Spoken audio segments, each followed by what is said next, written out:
नमस्कार मंडळी, सर्वांचं स्वागत आहे आपल्या ब्लॉगमध्ये. माझं नाव नितीन पाटील, सर्वांना माझा राव. ते कसे मंडळी, काल पाऊस पडून गेलता, त्याच्यानंतर एकदम मस्त असं वातावरण झालं. सकाळ सकाळी एकदम मस्त वाटत होतं.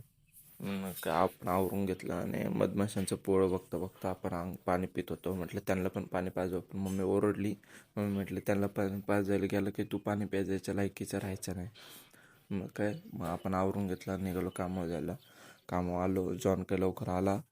आज एवढं लवकर आलं की काय सांगायचं. माझ्या आधीच येऊन बसला होता आणि मोबाईल बघत बसलाय.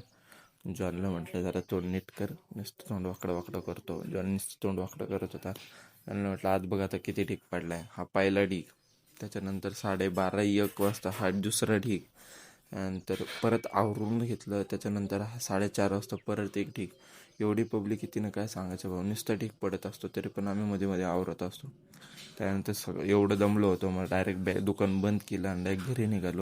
बस आली, बसमध्ये बसलो, डायरेक्ट घरी आलो. घरी यायच्या आधीच आपण फोन करून सांगितलं तर आपल्याला घ्यायला या. लय दमलेले पाय तर जागेवर नाहीचे. आपण घरी जाऊन डायरेक्ट झोपणार होतो, पण जेवण बाकी होतं. मग जेवण केलं आणि घेतलं झोपून. तुम्ही बी एवढं जास्त काम करत नका जाऊ, का आपल्याला कामाचा पगार भेटतो तेवढ्या लिमिटमध्ये काम करायचं. जास्त काम केलं ना जास्तीचा पगार भेटत नाही. त्यासाठी पगार भेटत नाही तर कशाला जमायचं आपलं, बरोबर आहे का नाही? ठीक आहे, चला मग मी जातो घरी. सर्वांना माझा बाय बाय. जय महाराष्ट्र.